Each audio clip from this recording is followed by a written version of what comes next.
United States. The diorama is historically accurate, depicting the 3 days of Gettysburg with over 20,000 hand-painted soldiers, horses, cannons, wagons, and buildings. You are now facing west on the diorama. You are located here on the Emmitsburg Road. Turning right, you are looking north towards the town of Gettysburg.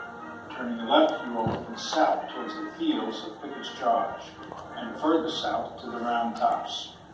Please join us now on a journey back into time. Gettysburg is the result of 2 years of war that has not brought about a decisive conclusion. General Robert E. Lee, the commander of the Army of Northern Virginia, has realized that, although he has won great victories over the Union's Army of the Potomac, logistics are heavily in favor of the North. Lee feels that a decisive victory on Northern soil may force the North to sue for peace. After his successive victories at Fredericksburg in December of 1862 and Chancellorsville in May of 1863, his feelings are close to the truth. Moving his army north from his positions along the Rappahannock River in Virginia in early June, he uses the Blue Ridge Mountains of the Shenandoah Valley as a screen. With bands playing Dixie and Bonnie Blue Flag, he is on the soil of Pennsylvania before the Army of the Potomac is even aware of where he is. By the last day of June, his army is spread out from Chambersburg and northeast to Carlisle and Harrisburg. On that same day, Union cavalry under General John Buford ride into the county seat of Adams County, Pennsylvania, Gettysburg. The town of Gettysburg has a population of 2,200 souls on this last day of June. 2 institutions of higher learning, Pennsylvania College, now called Gettysburg College, and the Lutheran Theological Seminary, are located here. Major roads of the region all come together, with the town of Gettysburg as their hub. It is a rural community, with farming and light industry as its economic mainstay. Nothing would be the same again for Gettysburg after this last day of June of 1863. Robert E. Lee, on this same day, learns 2 things of importance. One, that the Army of the Potomac is now in Maryland and moving up into Pennsylvania. He also learns that they have a new commander. General George Gordon Meade has taken over the Army from General Joseph Hooker 2 days earlier. Meade commands a force of 90,000 plus Federals, and Lee's army is at peak strength of 75,000. Lee reacts quickly, ordering his Army Corps to concentrate towards Cashtown and Gettysburg by July 1st.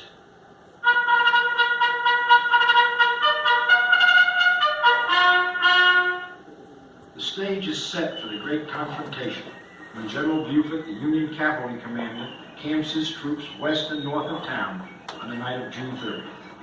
As the sun rises, Buford receives word from his vedettes that the Confederates are advancing down the Cashtown Pike, the present-day Chambersburg Pike, Route 30.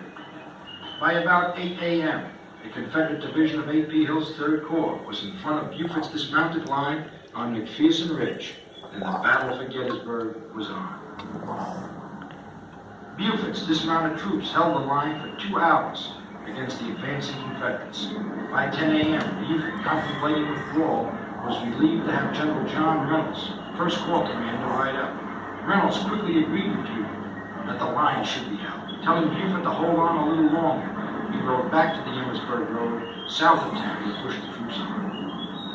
Quickly, across the fields in front of the Lutheran Seminary, comes a division of the 1st Corps. Advancing along with the famed Iron Brigade, John Reynolds is shot from his horse and dies.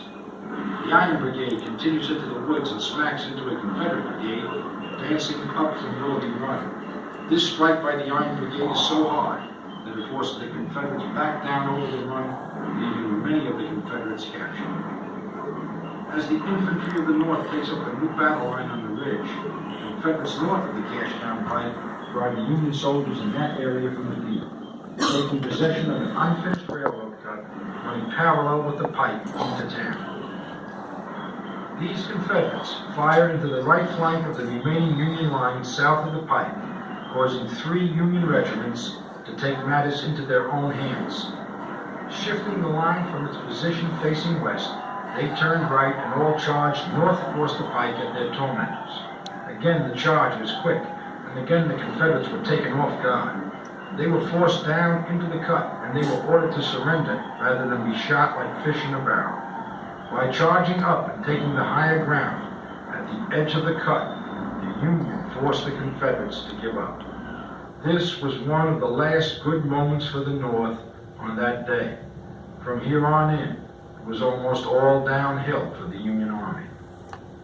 With the increase in strength of the final two divisions of the First Corps arriving, the Union line then extended north from the Hagerstown Road in a slight easterly direction across the Cashtown Pike and to the Mummersburg Road in front of Oak Hill. As more Union forces arrived, also did the Confederates bring up more troops. As noon approached, so did a division of Hill's 3rd Confederate Corps, along with more Confederate artillery. Between 12:30 and 1 p.m., 2 more corps were on the field, one from each army. Rhodes' division of Ewell's 2nd Confederate Corps and Oliver Howitt's 11th Union Army Corps. As Howard was deploying 2 divisions north of town and leaving 1 division on Cemetery Hill, Rhodes was taking possession of the high ground known as Oak Hill.